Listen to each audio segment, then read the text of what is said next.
लोगों को 2-2 मिनट का समय और दूंगे। गांव की तरफ से मुकेश जी जो बाबा साहेब के मिशन में लगे हुए हैं, 2 शब्द वो अपनी 2 मिनट में बात खत्म करेंगे। और 2 मिनट में मेरठ से आए श्रद्धे आरपी सिंह जी अपनी श्रद्धांजलि देंगे। 2-2 मिनट में काम खत्म करेंगे और उसके बाद मैं सभी का आभार व्यक्त करते हुए आज इस परित्राण पाठ का समापन होगा।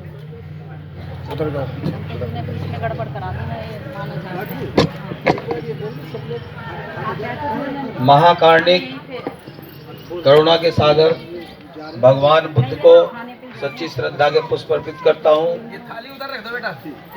गरीबों दलितों के जन्मे सभी संतों गुरुओं महान पुरुषों के साथ साथ भारत का संविधान बनाने वाले परम पूज्य बोधिसत्व डॉक्टर भीमराव अंबेडकर जी को सच्ची श्रद्धा के पुष्प अर्पित करता हूँ। आज सीगरी गांव में हम सभी परित्राण पाठ में यहाँ उपस्थित हैं। श्रद्धेय गजेंद्र जी को उनके माता पिता जी के साथ साथ सभी महान पुरुषों को श्रद्धांजलि दे रहे हैं। और बड़े दुख की बात है, दुख का विषय है। 2 शब्द आप बोलोगे। और जो परित्राण पाठ करा रहे हैं श्रद्धेय पूज्य बनते प्रियदर्शी धर्म प्रचारी जी और साथ में आए दूसरे भिक्षु संघ को नमन करता हूँ। आज बड़े दुख का विषय है और माताएं बहनें सब बैठी हुई हैं। मैं तो इतना ही कहूँगा कि भगवान बुद्ध ने कहा था कि जीवन अनित्य अनादि है, जो आया है उसे जाना है। ये समय हम आपके जीवन में भी ये समय आने वाला है। जो आज राखी जी के परिवार में यहाँ परित्राण पाठ हो रहा है, गजेंद्र जी को याद कर रहे हैं, श्रद्धांजलि दे रहे हैं, तो मैं यही अपना संदेश दूंगा, सामाजिक संदेश, कि जो भी संस्कार जीवन मरण के हमें सबको कराने हैं वो श्रद्धेय भिक्षु संघ से ही कराने हैं, बौद्ध भिक्षु से ही कराने हैं। और ये सभी यहाँ से अभी कोई न जाए, सभी महिलाएं अपने धैर्य का समापन जब करें, जब यहाँ से बनते जी हमें इजाजत देंगे तो जितने भी लोग यहाँ बैठे हैं पांडाल के अंदर, पूरा संस्कार हो जाने दो। अपनी पहचान मत बनाओ कि ये तो वही समाज है जो भूखा नंगा समाज सदियों से चला आया है। तो अपनी पहचान, अपने धैर्य का यहाँ सबूत दो कि हम ऐसे धैर्यवान हैं, हम बाबा साहेब के वंशज हैं, हम भगवान बुद्ध के वंशज हैं। तो यहाँ से कोई नहीं जाए, जब भंते जी हमें इजाजत देंगे आप लोग तभी यहाँ से जाओगे। जितने भी लोग इधर तिधर खड़े हैं, अपना 10 मिनट का समय मैं चाहूंगी वे सभी लोग यहाँ दें। श्रद्धेय राखी रावण जी ने जो अभी आपके बीच में बात रखी है, आप इन्हें एक साधारण सी महिला समझ रहे होंगे। ये भारत के कोने कोने पर गांव-गांव में जाके बड़ी बड़ी सभाओं में हजारों महिलाएं बच्चों को संबोधित करती हैं और अनुशासन सिखाती हैं, धर्म का पाठ पढ़ाती हैं। तो मैं सभी को ये बताना चाहूँगा और साथ साथ सागर साहब से भी मैं अनुग्रह करूँगा। श्रद्धेय सागर जी से भी मैं अनुग्रह करूँगा कि जितने भी हमारे बौद्ध भिक्षु हैं वो भारत के अंदर बहुत कम है, और जितने भी हमारे सभी धर्म प्रचारी लोग हैं वे चीवर पहन के बौद्ध भिक्षु बने और धर्म का पाठ पढ़ाए तो ज़्यादा अच्छा होगा। श्रद्धेय सागर साहब से भी मैं कह रहा हूँ, क्योंकि ये प्रत्येक व्यक्ति का दायित्व बनता है। हमारे बौद्ध भिक्षुओं को सैलरी और वो आड़प इधर उधर से नहीं मिलता, पूरे दिन तप में धूप छाव में रहते हैं, उनके जीवन के लिए भी हमें करना है। तो मैं ये मेरी सच्ची श्रद्धांजलि होगी समाज के लिए कि सभी को बौद्ध भिक्षुओं से अपना संस्कार कराना है। सभी को नमोबुद्धाय जय भीम। चैनल को बोलिए सब्सक्राइब करो, आगे को आगे। करुणा के सागर महाकारुणिक तथागत बुद्ध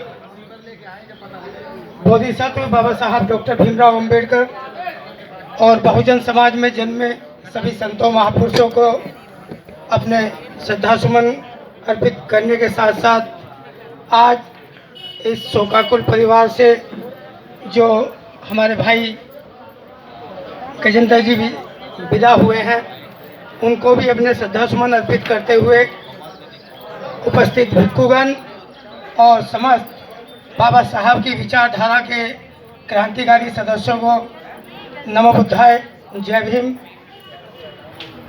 जैसा कि विदित है, तथागत बुद्ध ने कहा है कि प्रकृति का ये नियम है कि जिसने जन्म लिया है उसको एक ना एक दिन इस संसार से जाना ही है।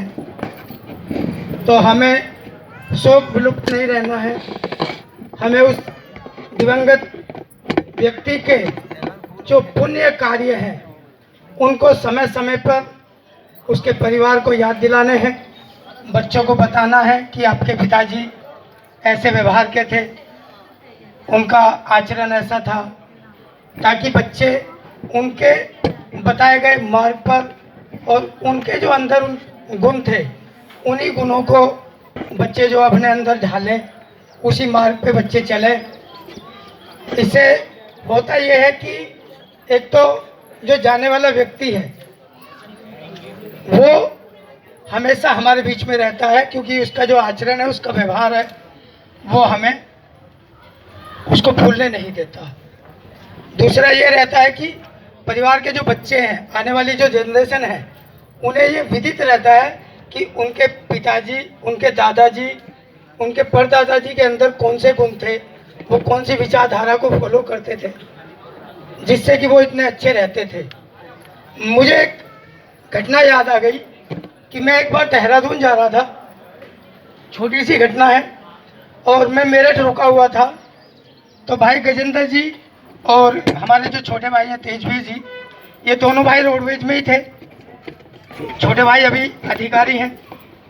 तो उनकी गाड़ी देहरादून ही जा रही थी और उन्होंने मुझे देखा। वो बोले आप कहाँ जा रहे हो? मैं कहा देहरादून जा रहा हूँ। बोले तो बैठो, कंडक्टर की सीट खाली है। उन्होंने बैठाया और गाड़ी निकल गई। दोराला पार कर लिया, खतौली पार कर लिया, मुजफ्फरनगर पार कर लिया। मैंने कहा भाई टिकट भी तो बना दो। बोले बन जाएगा, आप बैठे रहो, परिवार के आदमी, एक स्टाफ अलाउड रहता है, आप बैठे रहो। तो ऐसे व्यवहार वाले जो व्यक्ति हैं वो उनके व्यवहार से, उनके आचरण से हमेशा परिवार में, गांव में सदियों तक जिंदा रहते हैं। समय समय पर जहां उनकी चर्चा, किसी भी चीज़ की चर्चा होती है, तो ऐसे वक्त पर वो व्यक्ति हमेशा याद आते हैं। मैं समस्त गांव सीकरी खुर्द की तरफ से, क्योंकि राखी ने निवेदन किया कि भाई समस्त गांववासियों की तरफ से आपको श्रद्धांजलि देनी है, तो मैं समस्त ग्रामवासियों की तरफ से पुनः अपने श्रद्धांजलि अर्पित करता हूं। सभी को नमो बुद्धाय, जय भीम। उधर खाना तैयार है, आप सभी लोग खाना लेकर जाएंगे। नमो बुद्धाय, जय भीम। हेलो, कार्य समापन की तरफ है, लेकिन उससे पहले इस परिवार का संघर्ष भरा जीवन 2-4 मिनटों में मैं बताने की कोशिश समाज के बीच करूंगी, क्योंकि जो इस गांव के लोग हैं वो हमारा संघर्ष जानते हैं, लेकिन जो लोग बाहर से आए हैं, जो बाबा साहेब के मिशन के सिपाही हैं, शायद उनको इस संघर्ष का नहीं पता। तो आप ध्यान से जरा मेरी बात सुनना और उसके बाद हो सके तो ये डिसीजन लेना कि हमें भी बाबा साहेब और भगवान बुद्ध के मार्ग पर चलना चाहिए। हमारा परिवार मायके से लेकर ससुराल तक अंधविश्वास और पाखंडवाद से दूर रहा। कभी भी मेरे मायके में या मेरी ससुराल में किसी भी अंधविश्वास को बढ़ावा नहीं मिला। जब जब इस घर में खुशी आई, तभी तभी गम का माहौल इस घर में आया। जब मेरे ससुर को नौकरी मिली, घर ठीक से चलने लगा, तभी मेरी सासू जी का देहांत हुआ।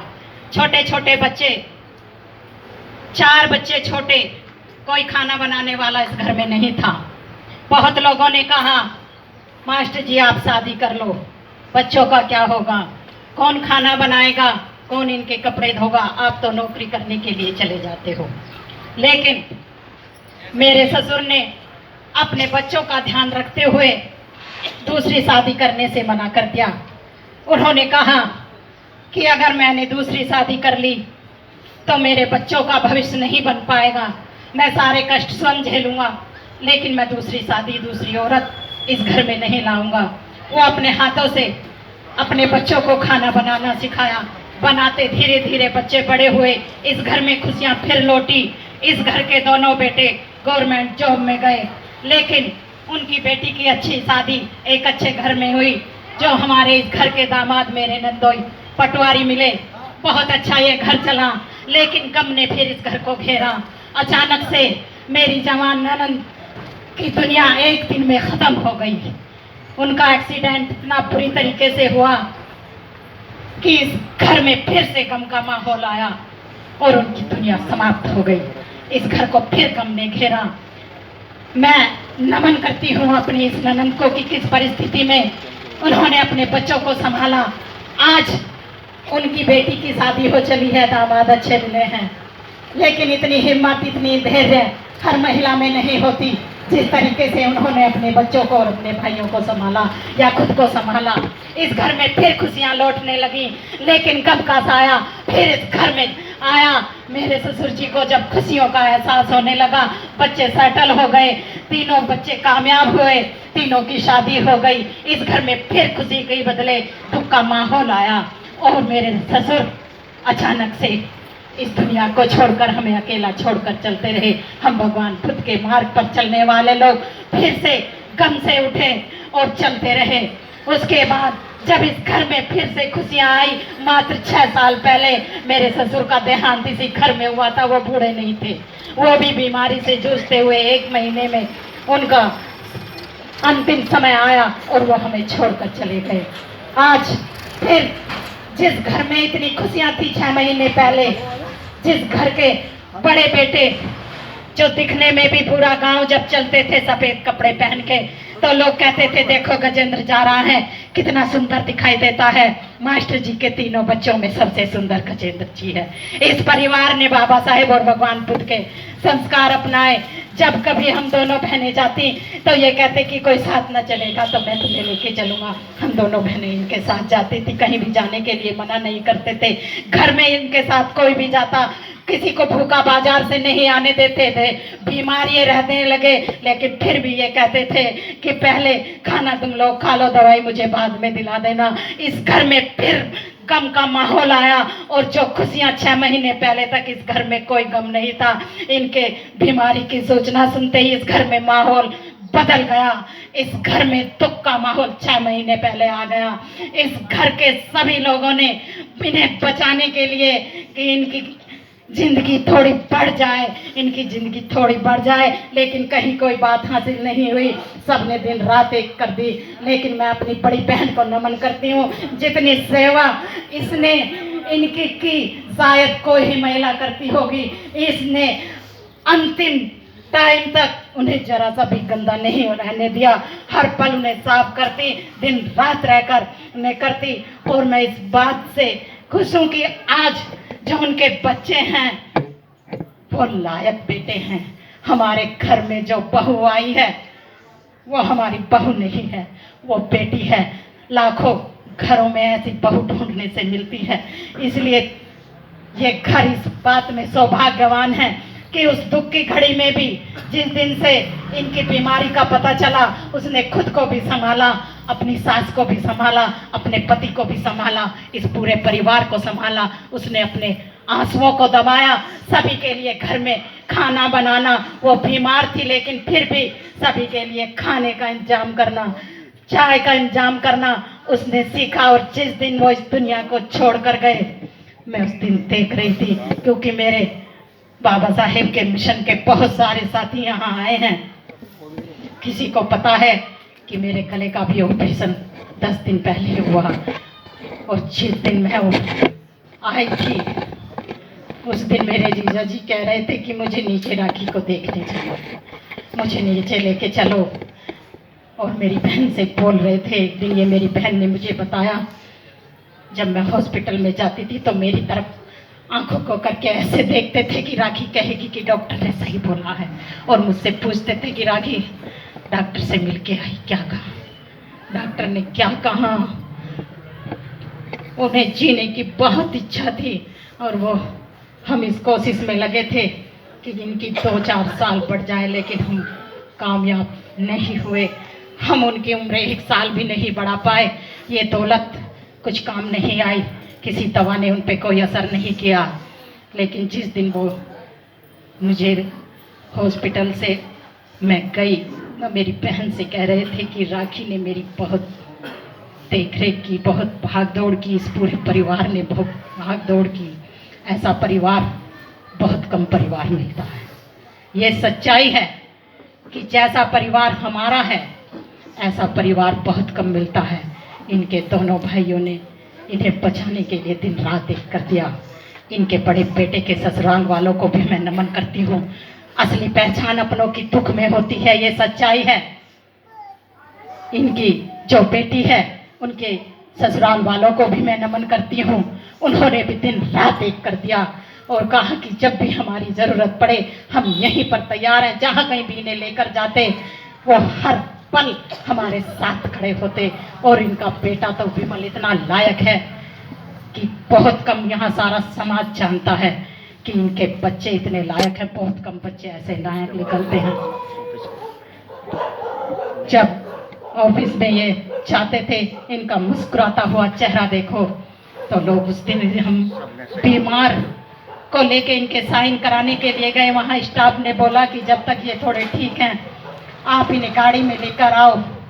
पूरा स्टाफ, मैं और मेरी बहन और इनका बड़ा बेटा साथ था। पूरा स्टाफ दूर से ही भागा चला आया कि गजेंद्र जी आए हैं, और सबकी आंखों में आंसू थे कि आपको ये बीमारी कैसे लग गई। इस घर में जब भी खुशियां आई, लेकिन कुछ सालों बाद इस घर को फिर गम ने घेरा। मेरे मायके में भी कई जवान मौतें हुई, अंदर से टूट चुके हैं, लेकिन मैं अपने महापुरुषों को पढ़ के, बाबा साहिब को पढ़कर फिर से खड़ी हो जाती हूँ।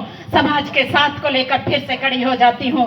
लेकिन इसका ये मतलब नहीं है कि हमें दुख नहीं है या हमें दुख नहीं होता या हम अपनों को भूल सकते हैं, ये कभी जीवन में होगा नहीं।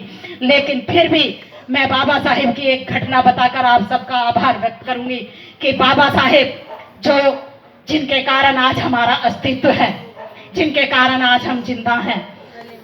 बाबा साहिब एक बार एक मीटिंग को संबोधित कर रहे थे। एक व्यक्ति आता है, बाबा साहिब के हाथ में चिट्ठी देता है। बाबा साहिब वो चिट्ठी को पढ़ते हैं। बाबा साहिब की आंखों में आंसू आते हैं और वो चिट्ठी को पढ़कर अपनी जेब में रख लेते हैं।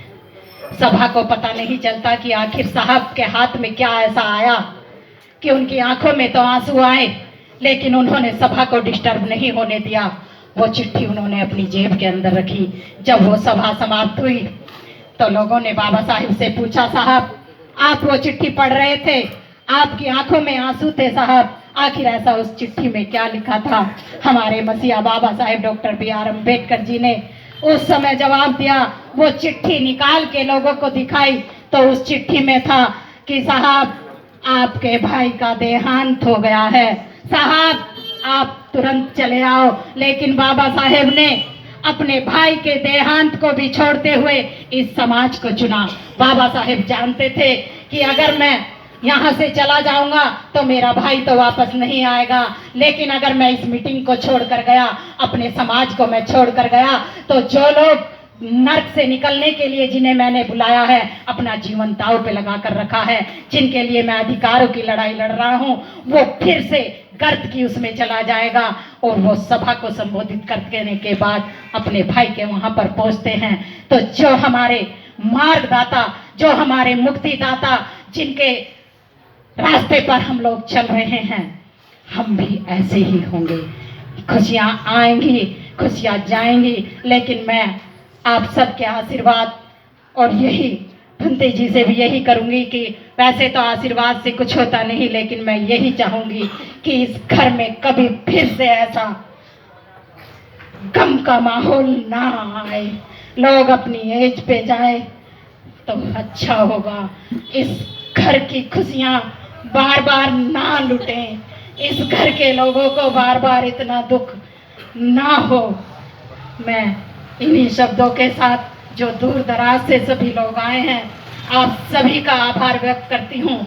और मैं ये भी जानती हूँ कि अगर ये मैसेज व्हाट्सएप पे फॉरवर्ड हो जाता तो शायद यहाँ जगह भी नहीं बचती। मैंने सबसे मना कर दिया कि कोई मैसेज परित्राण का देना नहीं, क्योंकि बाबा साहेब के जितने भी मिशन के सिपाही यहाँ बैठे हैं, एक से बढ़कर एक काम करने वाले हैं। मैं सभी का आभार व्यक्त करते हुए, जिन्हें टाइम नहीं मिला मैं उनसे माफ़ी मांगते हुए, और आप सब ने मेरी बात और सब लोगों की बात को ध्यान से सुना, आप सभी का आभार व्यक्त करते हुए, जो लोग विशेष रूप से, मैं इस गांव की महिलाओं और पुरुषों को विशेष रूप से धन्यवाद देना चाहती हूँ।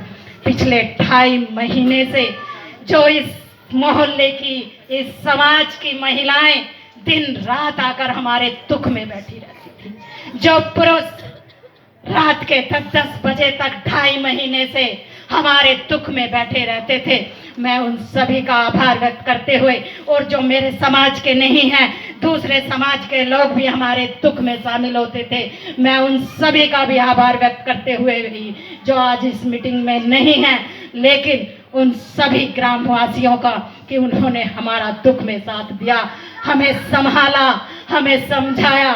मैं इन सभी का आभार व्यक्त करते हुए, भंते जी को वंदनामी करते हुए, और इस परिवार के लोगों से ये सीख लेते हुए, अपने ससुर से सीख लेते हुए, अपने पिता से, अपने भाई से ये सीख लेते हुए कि जीवन में संघर्ष चाहे कुछ भी आ जाए, लेकिन हमें भगवान बुद्ध और बाबा साहेब का मार्ग कभी नहीं छोड़ना है। मैं जितने भी लोग आए उन सभी का आभार व्यक्त करते हुए, जितने भी लोग इस चैनल को देख रहे हैं वो सब्सक्राइब कर दें। ये देवेंद्र जी हिसाली वाले जो हमारे सुख दुख में हमेशा खड़े रहते हैं, सम्मान एक अधिकार जो चैनल चला रहे हैं।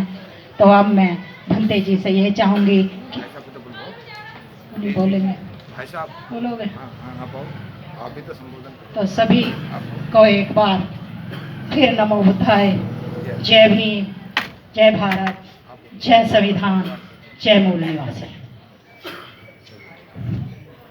सभी को जय भीम, सभी को साधुवाद, मेरी तरफ से आने का सभी को साधुवाद। और बस आगे पंडित जी बताएं। लो लो लो लो सभी को जय भीम। जितने साथी यहाँ खड़े हैं जिनके पास मोबाइल है वो सम्मान एक अधिकार सब्सक्राइब कर दे और घंटी का बटन दबा दें। बहुत बहुत साधुवाद। सभी लोग खाना खा के जाएंगे, और जितने भी लोग यहाँ बाहर से आए हैं सभी का हम साधुवाद करते हैं। धन्यवाद। जय भीम, नमो बुद्धाय।